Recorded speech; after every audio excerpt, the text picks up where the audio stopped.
Salaam, Ismail. You mentioned earlier. Salaam there.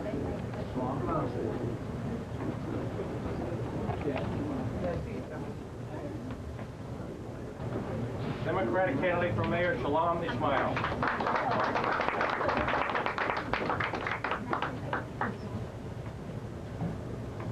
First of all, I'd like to thank the Second Ward Democratic Committee for allowing me this opportunity to express my reasoning for running for mayor of the city of Elizabeth.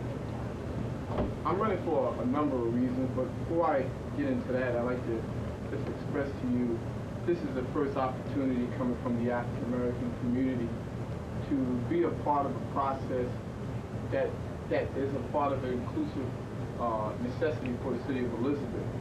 Elizabeth is vastly becoming a minority city.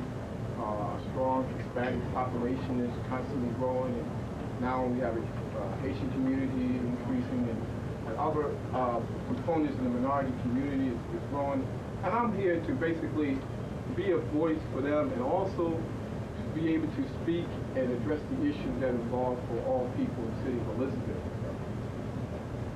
About 20 some odd years ago, I thought of being a newspaper reporter. I used to read the Sports Illustrated magazine all the time and say, tell my mom that this is what I want to do. I want to be a sportscaster.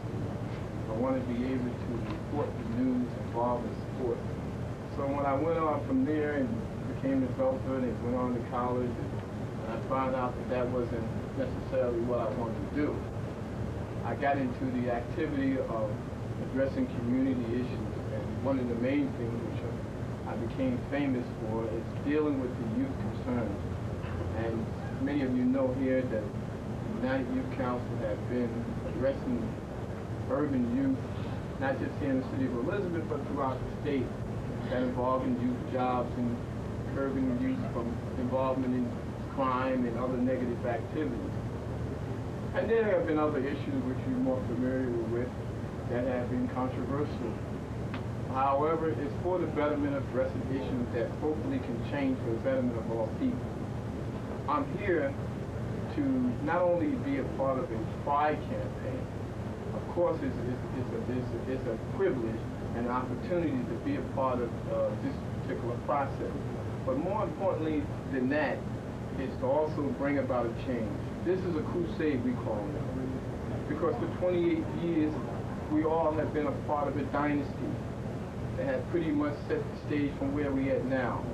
And where we at now, there's thousands of jobs being lost, no housing plan which is needed, crime increase. I mean, just the other day, a youngster shot another person on Broad Street because of there was double park. There was not just happened, I believe, Sunday, another individual shot an individual 6 times. And also there was a murder. But these all happened in the past 6 days. And we've been hearing these increases. And this is in the city of Elizabeth. It's only 110,000 strong here, not New York, but we have the kind of problems in crime that we've never ever seen before. Part of my plan is to introduce a plan that's going to involve the community more involved in the police department. I think the more the police know about the citizenry in the neighborhood, the better it is in dealing with crime. If you don't know the community, you definitely can't go there to control it, and you definitely can't go in there and try to win the trust of the people. So one of the plans I'm introducing to the police director will be a community relations program. Something like what they're beginning to do in New York and other big cities to get the people involved in the involvement of the police department so they can hear recommendations from those neighborhoods about what is the best way of effectively dealing with the crime problems. Crime is not just a backroom smoke screen room where you just develop a plan and try to introduce it to a community that may be impoverished, a community that may not be a reflection of the idea of themselves, to deal with crime, and I've talked to quite a number of people involved in law enforcement agencies, the best way to deal with crime is to get the neighborhoods involved. Get the community to know those policemen who walk on the beat. I talked to a captain, Ray, I can't think of the last name, not too long ago, and that's one of the things we talked about down in the port area.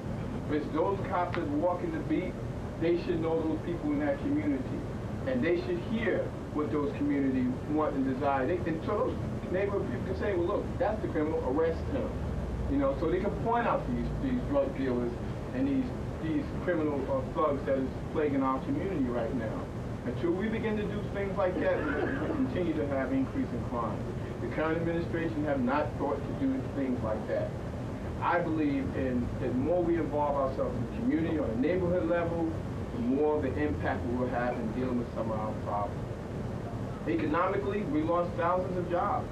Anytime, and one thing I learned in journalism classes, when you lose a newspaper, that means that, especially the Daily Journal, the second oldest newspaper in the country, that newspaper was lost because of lack of advertising, lack of businesses now spending money into to keep that paper going. And the reason why we have lack of advertising is because businesses are leaving. Poppy's gone, Adam Hat Shop is gone, and now one of the largest newspapers in the state have left us. This all reflects the current economic situation in the city. One of the things I'm proposing is to, first you have to analyze the community. This, like I said, is a growing minority community. So you have to encourage businesses that reflect that neighborhood, reflect that community. If you're talking about developing an economic base, that's one of the things we have to do. One of the things I'm introducing is some of the things that Newark has done. They have a deputy mayor. That deputy mayor is an ambassador to the city. That mayor goes all over the state and the country to promote what? The city of Newark. And what the city of Newark have now, they have development down Raymond Boulevard area. They're talking about building a multicultural arts center that's similar to Madison Square Garden, right in Newark. The city that everybody used to curse years ago. Now they're trying to get in there to put in development. This is the kind of thing that we need in the city of Elizabeth. If we don't begin to do this, our city is going to go down in the dumpster. I don't know how much time I have, but in summary, I just want to say to you today is that I'm here because of the opportunity. I'm here also because this is also an opportunity not only for myself and for the African American community and minority at large, but also as an opportunity for the people here in the Second Ward to bring about this change. And when this change happens, we're all going to benefit. Thank you very much.